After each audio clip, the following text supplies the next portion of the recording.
அவர் என்னை மன்னித்தார்.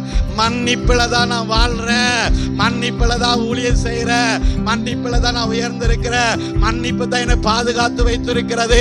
அவர் மாத்திரம் அந்த கண்ணில் கொஞ்சம் கிருபை கிடைக்கலனா, அவருடைய கண்ணில் கொஞ்சம் தயவு கிடைக்கலனா, அவருடைய கண்ணில் கொஞ்சம் இரக்கம் கிடைக்கலனா, என் வாழ்க்கை என்றைக்கும் மண்ணோடு மண்ணாய் போயிருக்கும். அப்படிப்பட்ட மனுஷனாக என்ன அவர் மன்னித்தார். அதுதான் கிறிஸ்தவம், அதுதான் தேவனுடைய அன்பு. நான் மன்னிப்புக்கு பாத்திரவான் அல்ல, நான் மன்னிப்புக்கு தகுதியானவன் அல்ல. நான் செய்த காரியம் அவ்வளவு மோசமானது, அருவருப்பானது. ஆண்டவருடைய பார்வையில நான் ரொம்ப அருவருப்பான மனுஷனாக என்ன அவருடைய கண்களில் எனக்கு தயவு கிடைத்தது, அவருடைய கண்களில் எனக்கு இரக்கம் கிடைத்தது.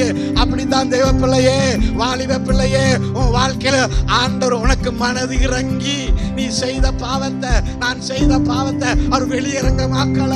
என் நிர்வாணத்தை அவர் மூடினார், என் அருவருப்பை அவர் மூடி பாதுகாத்து கொண்டார். இன்றைக்கு அவர் பாதுகாக்கிறார்.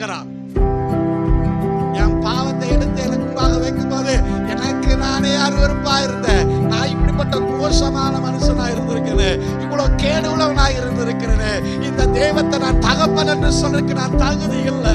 அவரை நான் அண்டி போவதற்கு எனக்கு எந்த அருகதையும் இல்லை. நான் தூரம் போக வேண்டியவன், நான் நரகத்துக்கு பாத்திரவான், நான் சாபத்துக்கு பாத்திரவானா இருந்தேன். என் மேல அவர் கிருபையின் கண் என் மேல விழுந்தது. ஐயா, அவருடைய கிருபையின் கண் என் மேல விழுந்தது.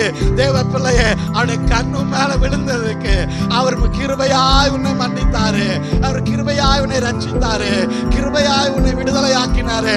அந்த மன்னிப்பை நீ மறந்துடக்கூடாது. நீ நிற்பது அவருடைய மன்னிப்புல, நிற்பது அவருடைய